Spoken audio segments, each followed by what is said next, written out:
हर हर महादेव सभी मित्रों को welcome to electronic study YouTube channel. सभी को सुप्रभात।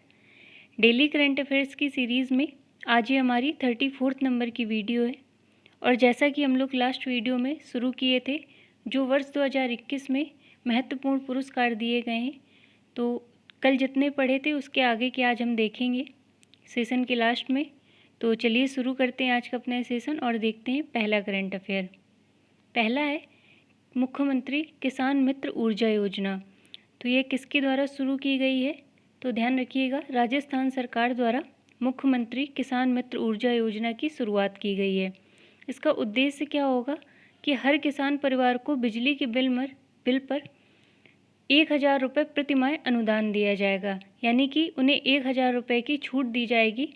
और सबसे अच्छी बात ये होगी कि ये जो रुपए होंगे वो इनके खाते पर डायरेक्टली आएंगे। और यदि वर्तमान की बात की जाए तो वर्तमान में राजस्थान के मुख्यमंत्री हैं अशोक गहलोत और राज्यपाल हैं कलराज मिश्र। अगला है दुनिया का पहला वाणिज्यिक मॉड्यूलर रिएक्टर लिंगलोंग 1 बनाया गया है। जैसा कि इसके नाम से ही प्रतीत हो रहा है, ये चीन के द्वारा तैयार किया गया है। तो चीन ने अपने चांगजियांग परमाणु ऊर्जा संयंत्र में आधिकारिक तौर पर इसका निर्माण शुरू कर दिया है। तो ध्यान रखिएगा, यह दुनिया का पहला वाणिज्यिक मॉड्यूलर रिएक्टर होगा जिसे चीन ने बनाया है। अगला देखते हैं, आंध्र प्रदेश सरकार द्वारा प्रारंभिक पदों व सेवाओं में नियुक्तियों के लिए आर्थिक रूप से कमजोर वर्ग यानी कि इकोनॉमिक वीकर सेक्शन को 10% आरक्षण देने की घोषणा की गई है। और यदि करंट से रिलेट किया जाए तो मैंने आपको अभी कुछ दिन पहले ही बताया था कि आंध्र प्रदेश के मुख्यमंत्री वाईएस जगन मोहन रेड्डी ने वाईएसआर बीमा योजना की शुरुआत की है। इसका उद्देश्य क्या था? तो इसके तहत सरकार मृतक के परिवार को सीधा बीमा राशि का भुगतान करेगी। और यदि वर्तमान में आंध्र प्रदेश के मुख्यमंत्री की बात की जाए तो ये वाईएस जगन मोहन रेड्डी हैं और राज्यपाल हैं विश्वभूषण हरिचंदन। और विश्वभूषण हरिचंदन को वर्ष 2021 में कलिंग रत्न पुरस्कार से भी सम्मानित किया गया था। और आंध्र प्रदेश सरकार के द्वारा ही अभी कुछ दिन पहले सरकारी स्कूलों में मूलभूत शिक्षा को बदलने के लिए साल्ट कार्यक्रम की शुरुआत की है। साल्ट का फुल फॉर्म है सपोर्टिंग आंध्राज लर्निंग ट्रांसफॉर्मेशन। और इसके लिए विश्व बैंक ने इसे $250 मिलियन के ऋण को भी मंजूरी दी थी। और अभी कुछ दिन पहले मैंने आपको ये भी बताया था कि कल्पना चावला के बाद जो दूसरी भारतीय होंगी अंतरिक्ष में जाने वाली, वो भी आंध्र प्रदेश की हैं, सिरसा बांदला। तो इनका नाम भी आप ध्यान रखिएगा। अगला है यूएनडीपी इक्वेटर प्राइज़ 2021। इस पुरस्कार को 2 भारतीय संगठनों ने जीता है, जिसमें पहला है अधिमलाई पझंगू डीएनर प्रोड्यूसर कंपनी लिमिटेड। यदि इस कंपनी की बात की जाए तो यह बायोस्फीयर नीलगिरी तमिलनाडु के स्वदेशी लोगों द्वारा चलाई जाती है। पहला ये है। और दूसरा है स्नेह कुंजा ट्रस्ट। यह कर्नाटक तट तथा पश्चिमी घाट में संवेदनशील आर्द्र भूमि की रक्षा के लिए कार्य करती है। और स्नेह कुंजा ट्रस्ट के विषय में एक महत्वपूर्ण चीज़ यह है कि यह ट्रस्ट भारत की पहली ब्लू कार्बन परियोजना को शुरू करने वाला ट्रस्ट बना है। तो इन दोनों ने यूएनडीपी इक्वेटर प्राइज़ 2021 को जीता है। अगला है द इंडिया स्टोरी नाम की एक पुस्तक लॉन्च हुई है, जिसको लिखा है विमल जालान ने। यदि बात की जाए ये विमल जालान कौन है, तो ये पूर्व आरबीआई गवर्नर हैं। और इनकी इस पुस्तक में भारत के आर्थिक इतिहास पर लिखा है इन्होंने। और इन्होंने ये भी बताया है इसमें कि जो हमारी अर्थव्यवस्था है इसको भविष्य में कैसे सुधारा जा सकता है। अगला देखते हैं, अंतर्राष्ट्रीय ओलंपिक समिति ने ये फैसला लिया है कि जो बांग्लादेशी नोबेल शांति पुरस्कार विजेता हैं मोहम्मद यूनुस, इनको टोक्यो खेलों में ओलंपिक लॉरेल से सम्मानित किया जाएगा। यदि मोहम्मद यूनुस की बात की जाए तो इनको एक उपाधि दी गई है, इनको गरीबों के लिए दुनिया का बैंकर भी कहा जाता है। और यदि बात की जाए ये ओलंपिक लॉरेल दिया किसको जाता है, तो जो खेल के क्षेत्र में अद्वितीय योगदान देते हैं उनको इस पुरस्कार से सम्मानित किया जाता है। और यह दूसरा पुरस्कार होगा जो मोहम्मद यूनुस को दिया जाएगा।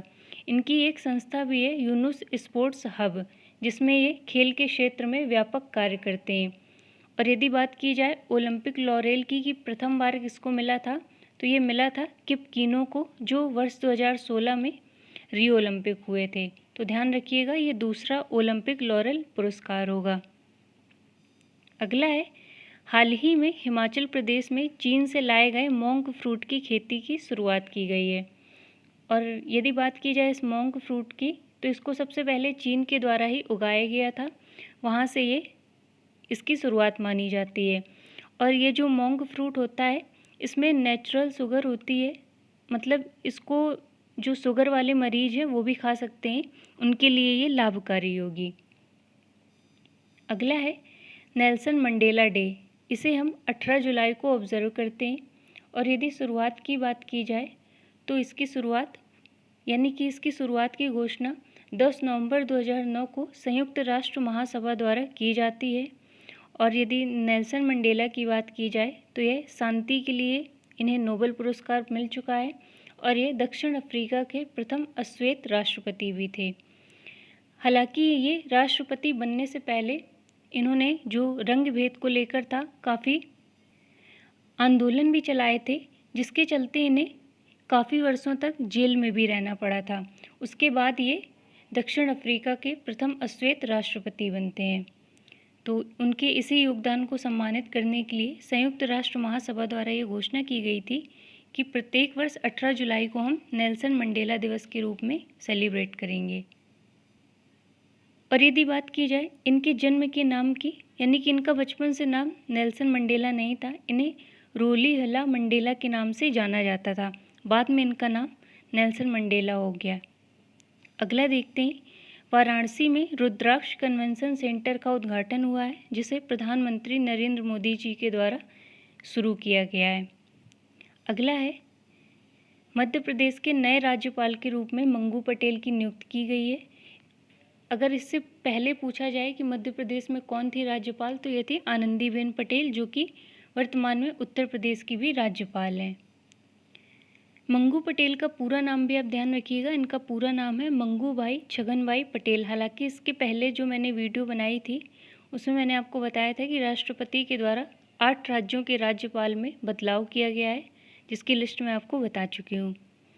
अगला है, ए नाइट ऑफ नोइंग नथिंग की निर्देशक पायल कपाड़िया ने 74th कान फिल्म फेस्टिवल में OLDOR यानी कि गोल्डन आई अवार्ड जीता है, और ये उनको उनकी बेस्ट डॉक्यूमेंट्री के लिए मिला है। तो इसे भी आप ध्यान रखिएगा। तो आज के इस करंट अफेयर्स की श्रृंखला में इतना ही। अब हमने जो पुरस्कार पढ़े थे उसमें लॉरियस अवार्ड तक पढ़ लिया था, आज उसके आगे के देखते हैं। पहला है विश्व खाद्य पुरस्कार 2021, यह मिला था शकुंतला हरक सिंह को। दूसरा है छत्तीसगढ़ वीरनी पुरस्कार, तो यह दिया गया था दुती चंद, जो कि एक धावक हैं। अगला है कलिंग रत्न पुरस्कार, जैसा कि मैंने आपको बताया ये मिला था विश्वभूषण हरिचंद्रन को।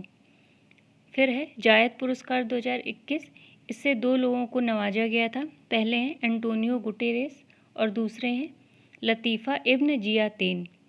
फिर है विटली अवार्ड, जिसे हम ग्रीन ऑस्कर के नाम से भी जानते हैं। यह दिया गया है नुक्लू फोम को, जो कि नागालैंड से संबंध रखते हैं।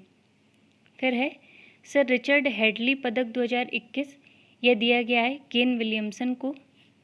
अगला है Skoch CM of the year award, यह मिला है आंध्र प्रदेश के मुख्यमंत्री जगन मोहन रेड्डी जी को। फिर है नेल्सन मंडेला मानवतावादी पुरस्कार 2021, यह मिला है रुमाना सिन्हा सहगल को। अगला है ई पंचायत पुरस्कार 2021, यह मिला है अपने उत्तर प्रदेश को। और उत्तर प्रदेश जो स्मार्ट सिटी मिशन था उसमें ये पहले स्थान पर भी आया था। फिर है wild life photographer of the year, यह मिला है रॉबर्ट एरविन को। अगला देखते हैं, जो ऑस्कर पुरस्कार हैं 2021 में, ये 93rd नंबर के ऑस्कर पुरस्कार थे, जिसमें बेस्ट मूवी का खिताब मिला था नोमैडलैंड को, जिसके डायरेक्टर थे क्लो झाओ। और यदि बात की जाए बेस्ट डायरेक्टर की, तो वो भी क्लो झाओ को ही मिला था। और बेस्ट एक्टर में एंथोनी हॉपकिंस को मिला था। यदि इनकी मूवी की बात की जाए तो इनकी मूवी का नाम था द फादर, और ये ऑस्कर जीतने वाले सबसे उम्रदराज व्यक्ति भी बन गए हैं। और बेस्ट एक्ट्रेस का अवार्ड मिला था फ्रांसेस मैकडोरमेंड को, और इनकी मूवी का नाम था नोमैडलैंड। यदि बात की जाए ऑस्कर 2021 की, तो इसमें जो सबसे ज़्यादा अवार्ड जीते हैं अलग अलग कैटेगरी में, तो वो नोमैडलैंड ने ही जीते हैं। साइड में मैंने यहाँ पर ऑस्कर 2020 में जिन जिन को सम्मानित किया गया था, best movie, director, actor, actress, इनका नाम भी लिखा है। इन्हें भी आप देख लीजिएगा, क्योंकि कभी कभी एक वर्ष पहले का भी पूछ लेता है। अगला है जो साहित्य अवार्ड होते हैं उनमें जो सर्वोच्च अवार्ड है ज्ञानपीठ पुरस्कार, जो 2021 में दिया गया है, वो 55वें नंबर का अवार्ड है जो मिला है अक्कितम अच्युतम नंबूदरी जी को। और यदि बात की जाए व्यास पुरस्कार की, तो ये 30वें नंबर का मिला है शरद पगारे को, जिनकी पुस्तक थी पाटलिपुत्र की साम्राज्ञी। और इसके पहले जो 29वें नंबर का मिला था, ये नासिरा शर्मा को मिला था कागज की नाव के लिए। फिर है सरस्वती पुरस्कार, जो 30वें नंबर का मिला है इस बार, वो मिला है शरण कुमार लिम्बाले को, इनकी पुस्तक सनातन के लिए।